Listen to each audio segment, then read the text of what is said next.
Oh, comme quoi Jacqueline? Ou ba wè m'chita devant porte lan la Jacqueline? Oh, devant la calabre en place publique, nan battre sous tes chita là moi-même. Jacqueline m'a porte mon plainte pour oui Jacqueline. M'ka kraso là oui? An do a vin bat, moi c'est li men. D'ailleurs, maman ba même vle ou sou katia, maman te wam te gen vat fè mal li di se ou kap manjim. Se lou ga ou salouye. Mais Jacqueline vil joun moi, m'al correspond ensemble avec ou moi-même. Rete ou après. Oh, rete se li men sa Jacqueline fè, Jacqueline vole se li men. Si l'opédik voye jete ba wè se chita devant la calado. Mais sans même madame Jacques. Jacqueline va respecter même nan Jacqueline ou m'chita la Jacqueline prend vieux de l'autre al mouy al voye nan figi. Abi abon get fin tuye l bon mwen.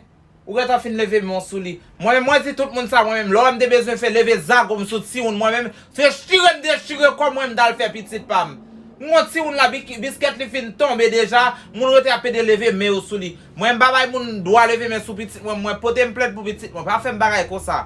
Daye baske m gen respect pou se men ki fè m ba foutout. Ouaka lot la moi-même. Marche. Entre mwen Jacqueline. M'konne moun yo ba vle ou sou katia la. Yo bezwen manje nan même. Yo va ka manje foutou baton. Marche. Pas va aller comme ça madame Jacques. Selimen son grand moun yo m'ba pou ki pou Selimen. Marche. Moi m de bezwen fè ti un. Moi m de chire comme te. Baba ti un. Ba yon fè ti un pou leve zago.